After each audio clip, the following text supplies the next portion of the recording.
Hey, so you're getting two videos from me this week. Truth is that my computer's been in the shop and typing on my iPad is not in my pleasure. So I'm doing the video thing once again, and I'm really enjoying it, so you'll probably see some more from me in the future.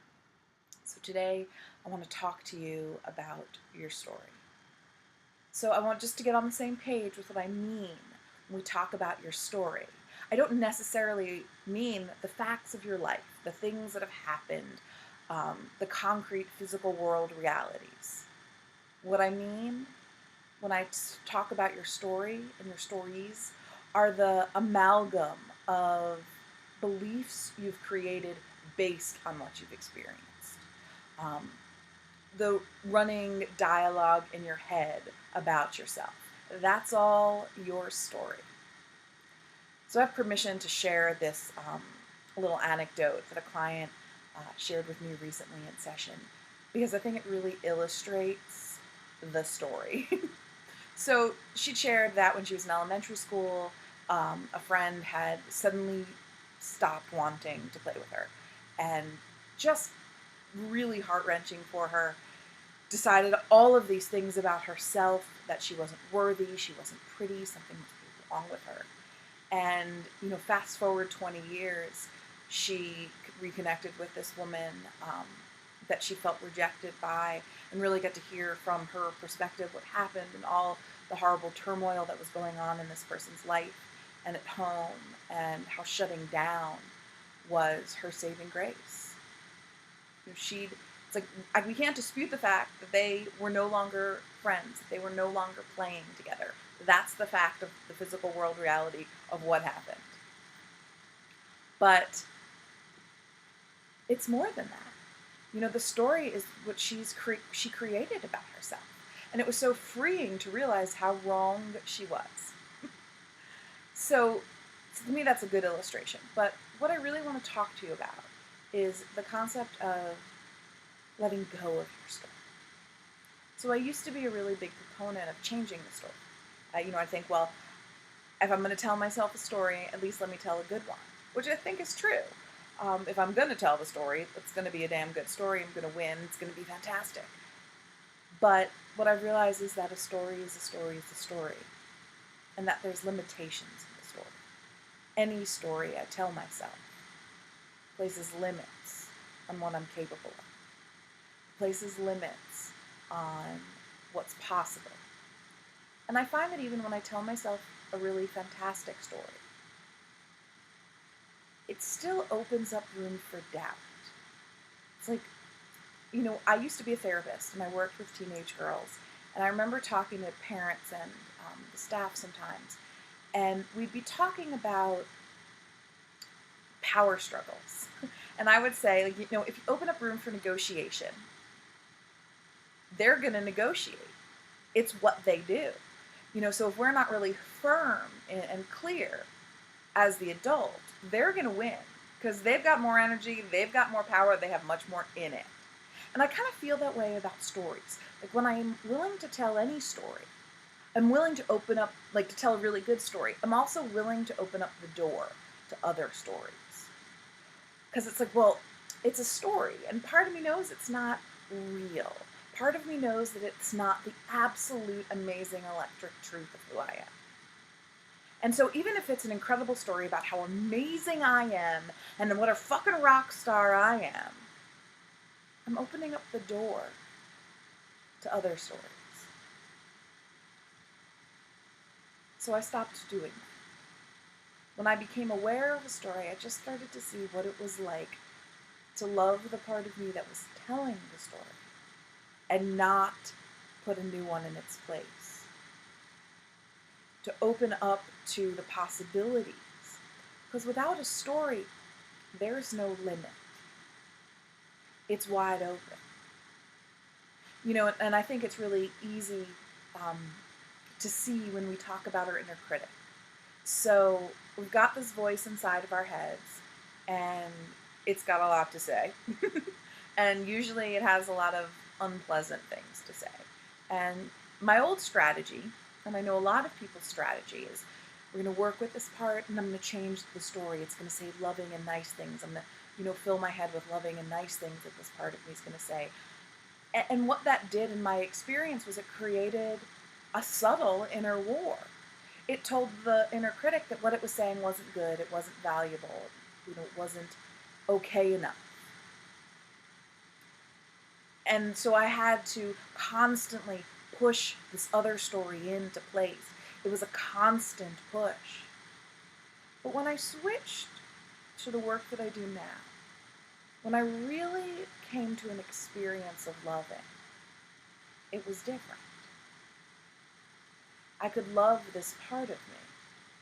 I could love my inner critic. I didn't have to listen to it. It didn't get a choice in my actions. It doesn't get a vote at the table into what I want to do and what I am doing in my life. And I let it have a story if it needed to. But I found that when I loved it, it needed less and less of a story. And then I got to step into the wide open possibility. I got to experience more and more the truth of who I am. So I'm not going to sit here and tell you that I have no stories and I'm absolutely in the flow every second of every day, because that would be a big fat lie.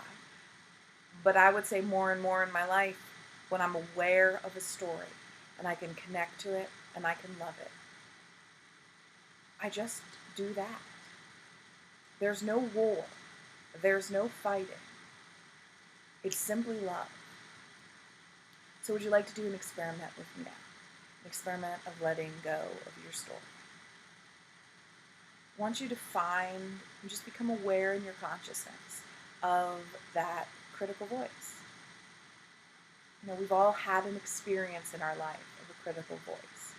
So just find it. And if you're comfortable, I invite you just to close your eyelids, take a deep breath, and just feel the energy of that voice. Where does the energy of that voice live in your body? Maybe it's in your chest or your belly, your shoulders or your arms. Wherever it is, totally fine. Just feel it.